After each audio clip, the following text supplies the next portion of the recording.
miss him every day. When you lose your son at 20, you know, it's different. It's a different loss. And I do. I miss him every single day.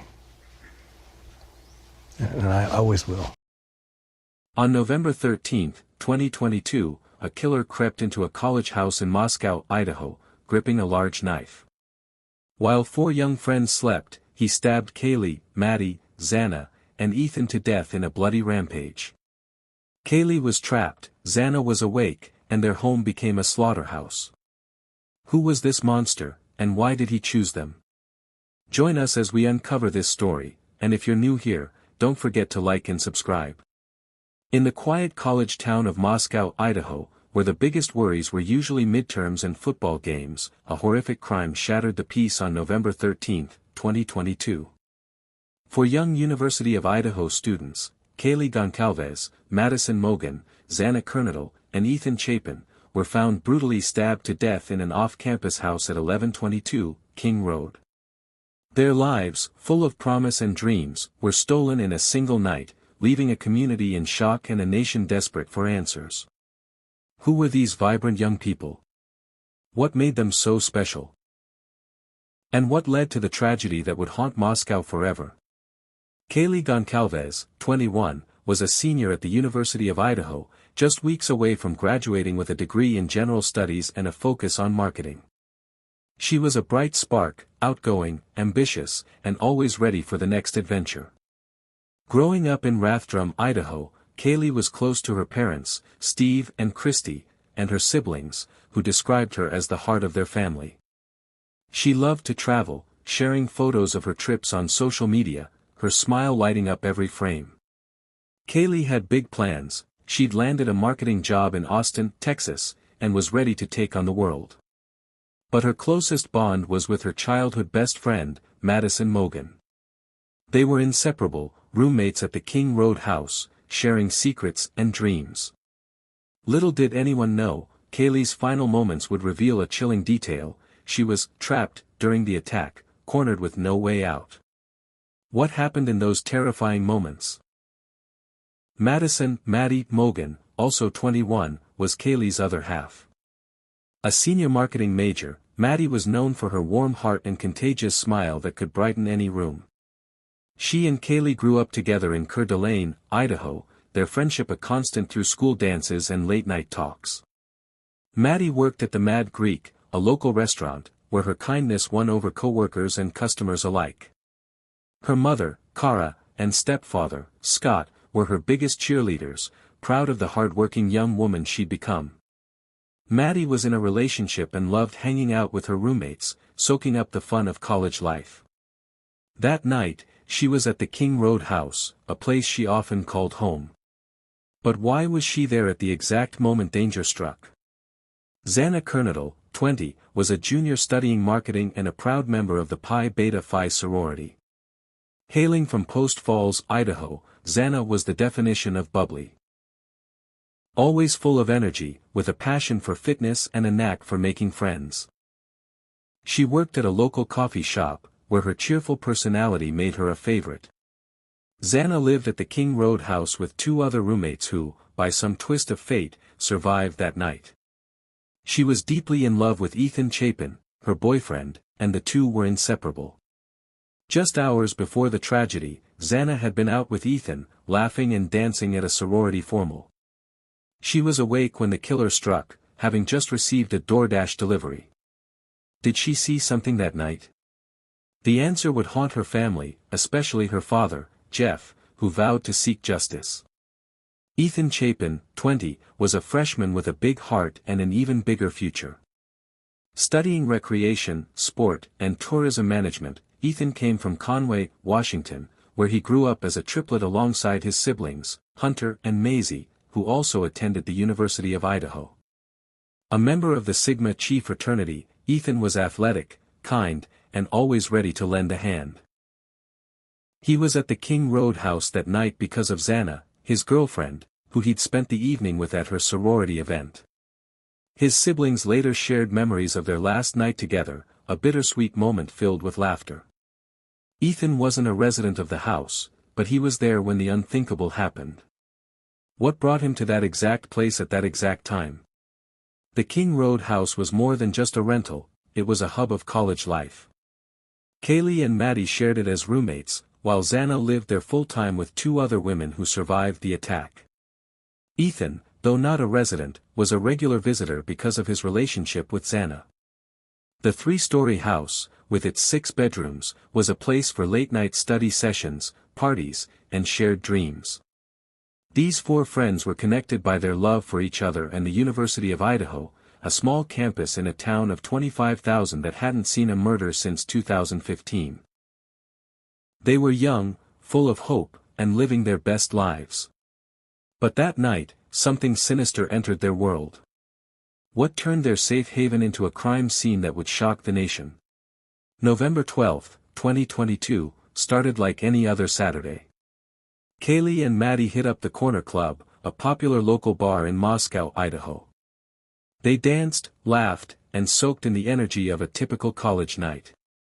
By 1:45 a.m., they were back home, stumbling through the door of the King Road house, likely buzzing from the night's fun.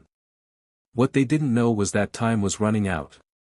Xana and Ethan had their own plans that evening. They attended a sorority formal, dressed up and glowing in each other's company. By 1:30 a.m., they were back at the house, settling in for what should have been a quiet end to the night. Xana, ever the night owl, ordered food through DoorDash. The delivery arrived just before 2 a.m., a small detail that would later become a chilling piece of the puzzle. The house was alive with the usual sounds, doors closing, phones pinging, maybe a laugh or two. But something sinister was closing in.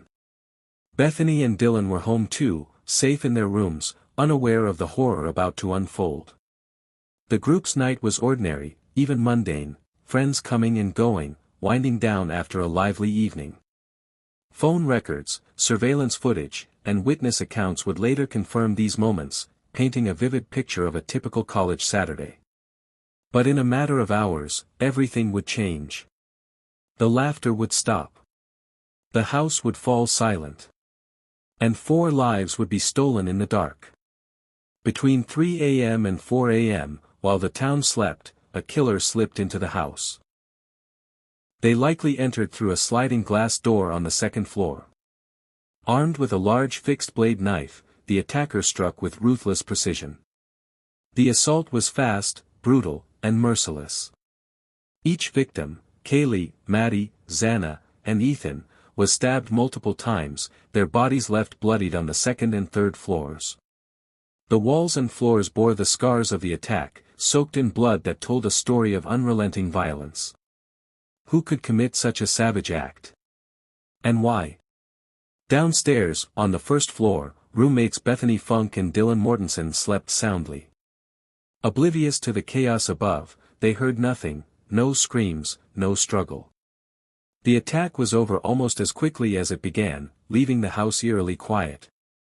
Hours would pass before anyone realized the nightmare that had unfolded. When police arrived, they found a scene of devastation. Blood pooled on the floors, splattered on walls, and trailed through the rooms, a grim testament to the attack's ferocity. Each stab wound, each mark, spoke of a killer's rage, or was it cold calculation? Amid the chaos, a single clue stood out, a knife sheath, discarded near one of the victims. It seemed like a careless mistake, but it held a secret, DNA that would later become the investigation's cornerstone. Who left it behind? Was it a taunt, a slip, or something else entirely? The police were left grappling with questions, piecing together a puzzle that felt impossibly complex. At first, investigators wondered if multiple killers were involved. The sheer brutality suggested a frenzy, a group effort. But as evidence mounted, they zeroed in on a lone suspect. They called the attack targeted, but the details were murky. Was one of the victims the intended target? Or was the house itself, a lively hub of college life, the focus of someone's twisted obsession? Early on, a tip about a possible stalker in Kaylee's life sent police down a rabbit hole. They chased the lead, digging into her messages and contacts, but it led nowhere, just a whisper in a case full of shadows. The King Road house, once a place of friendship and laughter, was now a crime scene sealed in silence. The surviving roommates, waking to a world forever changed, carried the weight of what they didn't know. The town held its breath. A killer had vanished into the night, leaving behind a trail of blood and questions that would haunt Moscow for months. What drove this violence? And would the truth ever come to light? On December 30, 2022, police closed in on a quiet house in Monroe County, Pennsylvania, over 2,500 miles from the blood-soaked King Road residence in Moscow, Idaho. Their target? Bryan Kohberger, a 28-year-old PhD student with a chilling connection to the murders. Arrested in the early morning hours, Kohberger was no ordinary suspect. He was studying criminology at Washington State University in Pullman, just 8 miles from the crime scene. A man immersed in the study of crime had become the prime suspect in a quadruple homicide. But how did he get there? Kohberger wasn't from Idaho. Born in Pennsylvania, he'd already earned a graduate degree in criminal justice from DeSales University, mentored by forensic psychologist Catherine Ramsland, an expert on serial killers like Dennis Rader, the infamous BTK. Kohberger's fascination with the minds of criminals was more than academic, it was personal. Living so close to Moscow, he could drive to the King Road house in minutes. Was this proximity a coincidence, or part of a darker plan? Why would a student of criminology turn to murder? Kohberger hasn't said a word publicly, leaving investigators and the public grasping for answers. Online, platforms like Reddit buzzed with theories. Some called it a crime of passion, fueled by burning rage.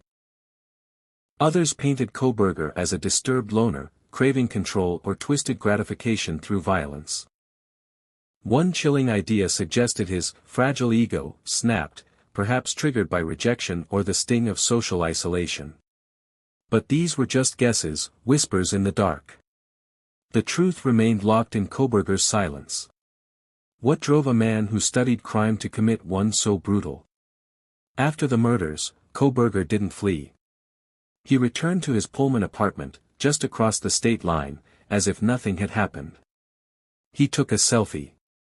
He made calls to a family phone number. Each action felt deliberate, like he was building a mask of normalcy to hide the monster within. But the evidence was closing in, a knife sheath, DNA, and a trail that led police across the country. Had he underestimated the investigation, or was he playing a game only he understood? Kohberger's arrest shocked those who knew him. The criminology student, the quiet scholar, now stood accused of a crime that shook a small town to its core. But questions lingered. What pushed him to cross the line from studying killers to becoming one? And what secrets was he still keeping? Bryan Kohberger faced a heavy reckoning for the brutal murders of 4 University of Idaho students. Charged with 4 counts of first-degree murder and 1 count of felony burglary, he stood accused of crimes that shook Moscow, Idaho, to its core. Prosecutors didn't hold back, they pushed for the death penalty, calling the stabbings especially heinous. The savagery of the attacks, the lives cut short, demanded justice. But the path to that justice was anything but smooth. Would the truth ever fully come to light? The legal battle dragged on for over 2 years, plagued by delays and courtroom clashes. Kohberger's defense team fought hard, trying to plant doubt. They claimed he was simply driving alone that night, stargazing in the Idaho wilderness, an alibi that sounded flimsy to many. They also pushed theories about other possible killers, pointing fingers at alternate perpetrators. But Judge Stephen Hippler wasn't buying it. He shut down these arguments, calling them pure speculation with no evidence to stand on. The case was too big, too explosive, for a small town like Moscow to handle. So, the trial was moved to Boise, with jury selection slated for August 4, 2025.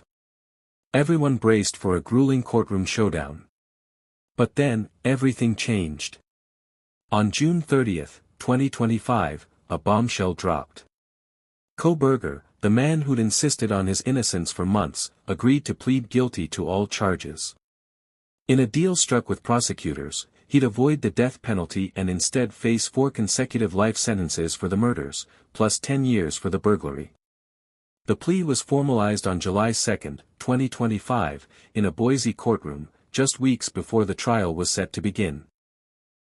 Kohberger stood before Judge Hippler, answering yes when asked if he was guilty, his voice flat, his face unreadable. The packed courtroom held its breath, but no explanation came, no motive, no confession, just silence. The plea deal split the victims' families, tearing open wounds that hadn't healed. Steve Goncalves, Kaylee's father, was furious. He called it a betrayal, saying the state of Idaho had failed his family by dodging a trial. He wanted answers, a public reckoning, and the death penalty for the man who took his daughter's life. "This is not justice," he told reporters, his voice raw with pain. Other families, like those of Madison Mogen and Ethan Chapin, saw it differently. They embraced the deal, calling it a step toward hope and healing. A trial, they feared, could drag on for years, reopening their grief with every appeal. The plea guaranteed Kohberger would never walk free, but at what cost? Kohberger's sentencing was scheduled for July 23, 2025, when families would get a chance to speak their truth. He'd wear prison garb, not the button-up shirt and tie he'd worn in court, a stark reminder of his fate. Locked away for life, he waived his right to appeal, sealing his future behind bars. But the plea left a void. No trial meant no public airing of the evidence, no deep dive into why Kohberger targeted that house on King Road. The DNA on the knife sheath, the cell phone pings, the car speeding away, all pieces of a puzzle that might never be fully solved. As the sentencing date loomed, Moscow remained haunted. The community that rallied around a healing garden and memorials for Kaylee, Maddie, Xana, and Ethan still grappled with the pain. Kohberger's guilty plea closed the case, but not the wounds. Would the families ever find the closure they sought? And would the world ever know why a criminology student became a killer? The murders of Kaylee Goncalves, Madison Mogen, Xana Kernodle, and Ethan Chapin didn't just shatter their families, they shook the small town of Moscow, Idaho, to its core. This quiet community, nestled around the University of Idaho, wasn't used to violence like this. The brutal killings at the King Road house sent shockwaves through the town, leaving residents grappling with fear and grief. People came together, holding candlelit vigils and creating memorials to honor the 4 young lives stolen too soon.